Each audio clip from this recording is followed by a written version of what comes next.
महापालिकेतील सत्ता स्थापनेमध्ये पहिला आणि महत्त्वाचा टप्पा मानला जाणाऱ्या महापौर पदाच्या आरक्षणासाठी आज मंत्रालयामध्ये सोडत काढली जाणार आहे।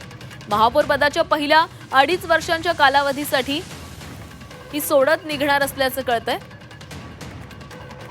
आणि या सोडतीनंतर महापौर पद आरक्षित आहे की खुलं हे स्पष्ट होणार आहे। नगरविकास राज्यमंत्री माधुरी मिसाळ यांच्या अध्यक्षतेखाली सकाळी 11 वाजता मंत्रालयातील परिषद सभागृहामध्ये महापौर पदाची आरक्षण सोडत निघेल।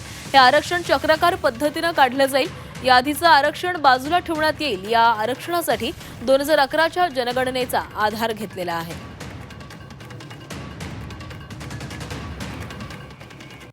महापौर पदासाठी आरक्षण निश्चितीसाठी मंत्रालयामध्ये सोडत निघणार आहे। महापौर पदासाठी आरक्षण निश्चितीनंतर महापौर निवडीची प्रक्रिया पार पडेल। महापौर पदाच्या आरक्षणाची सोडत चक्राकार पद्धतीने काढली जाणार आहे। 2020 मध्ये महापौर पद खुल्या प्रवर्गासाठी आरक्षित करण्यात येणार आहे। सध्याच्या चक्राकार पद्धतीने आरक्षण सोडत काढल्यास खुला प्रवर्ग वगळता उर्वरित पैकी एखाद्या प्रवर्गाचं आरक्षण निघण्याची शक्यता आहे। चक्राकार पद्धतीने आता एससी किंवा ओबीसी प्रवर्गाचं आरक्षण निघण्याची दाट शक्यता आहे। महापौर पद आरक्षण सोडत प्रक्रियेमध्ये बदलाचीही शक्यता वर्तवली जाते।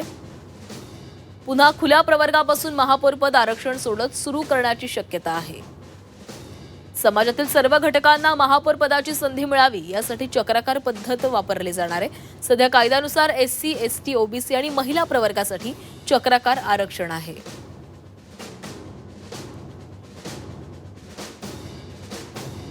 नियमातील नव्या बदलांनुसार चक्राकार पद्धत नव्यानं सुरू होण्याची ही शक्यता आहे।